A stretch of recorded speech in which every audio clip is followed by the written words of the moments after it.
നമസ്കാരം, VCV ന്യൂസിലേക്ക് സ്വാഗതം. ഞാൻ രാകേഷ് കയ്യാർ. ആദ്യം പ്രധാന വാർത്തകൾ. 2025 ആകുമ്പോഴേക്കും അതിദരിദ്രർ ഇല്ലാത്ത ഇന്ത്യയിലെ ആദ്യ സംസ്ഥാനമായി കേരളത്തെ ഇടതുപക്ഷ ജനാധിപത്യ മുന്നണി ഗവൺമെന്റ് മാറ്റുമെന്ന് റവന്യൂ വകുപ്പ് മന്ത്രി കെ രാജൻ. സ്വരാജ് ട്രോഫിയിൽ 2ാം സ്ഥാനവും മഹാത്മാ അയ്യങ്കാളി തൊഴിലുറപ്പ് പദ്ധതി നടത്തിപ്പ് മികവിന് സംസ്ഥാനത്ത് 1ാം സ്ഥാനവും ലഭിച്ച വടക്കാഞ്ചേരി നഗരസഭയുടെ മുന്നിലും പിന്നിലും പ്രവർത്തിച്ചവരെ അഭിനന്ദിക്കുന്നതിനായി സംഘടിപ്പിച്ച അനുമോദന സമ്മേളനം സമാദരണീയം 24 ഉദ്ഘാടനം ചെയ്ത് സംസാരിക്കുകയായിരുന്നു മന്ത്രി. ചേലക്കര ഗവൺമെന്റ് ആയുർവേദ ആശുപത്രി IP ബ്ലോക്ക് പുതിയ കെട്ടിടത്തിന്റെ ഉദ്ഘാടനം മന്ത്രി കെ രാധാകൃഷ്ണൻ നിർവഹിച്ചു. MLAയുടെ ആസ്തി വികസന പദ്ധതിയിൽ നിന്ന് 1.5 കോടി രൂപ വിനിയോഗിച്ചാണ് 2 നിലകളിലായി 2114 ചതുരശ്ര അടി വിസ്തീർണത്തിൽ കെട്ടിടം നിർമ്മിച്ചത്.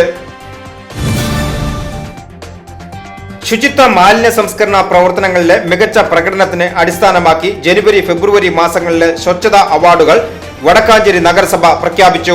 Swachh ward, Swachh champion, Swachh school, Swachh office, Swachh college, Swachh hotel, Swachh hospital, Swachh residence association എന്നീ വിഭാഗങ്ങളിലാണ് അവാർഡുകൾ പ്രഖ്യാപിച്ചത്.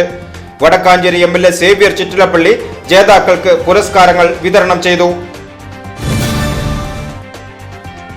തൃശൂർ ജില്ലാ പഞ്ചായത്തിന്റെയും പാഞ്ഞാൾ ഗ്രാമപഞ്ചായത്തിന്റെയും സഹകരണത്തോടെ പാഞ്ഞാൾ ഗ്രാമീണ വായനശാലയിൽ ആരംഭിച്ച വനിതാ ഫിറ്റ്നസ് സെന്ററിന്റെയും P. കൃഷ്ണൻ നായർ സ്മാരക ഹാളിന്റെയും ഉദ്ഘാടനം നടന്നു. പട്ടികജാതി പട്ടികവർഗ ദേവസ്വം പാർലമെന്ററി കാര്യ വകുപ്പ് മന്ത്രി കെ രാധാകൃഷ്ണൻ ഫിറ്റ്നസ് സെന്ററിന്റെയും സ്മാരക ഹാളിന്റെയും ഉദ്ഘാടനം നിർവഹിച്ചു.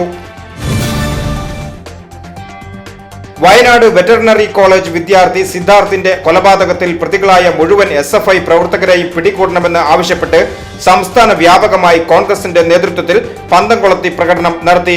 വടക്കാഞ്ചേരിയിൽ നടന്ന പ്രതിഷേധ പന്തംകൊളത്തി പ്രകടനം UDF നിയോജക മണ്ഡലം പ്രസിഡന്റ് NA സാബു ഉദ്ഘാടനം ചെയ്തു.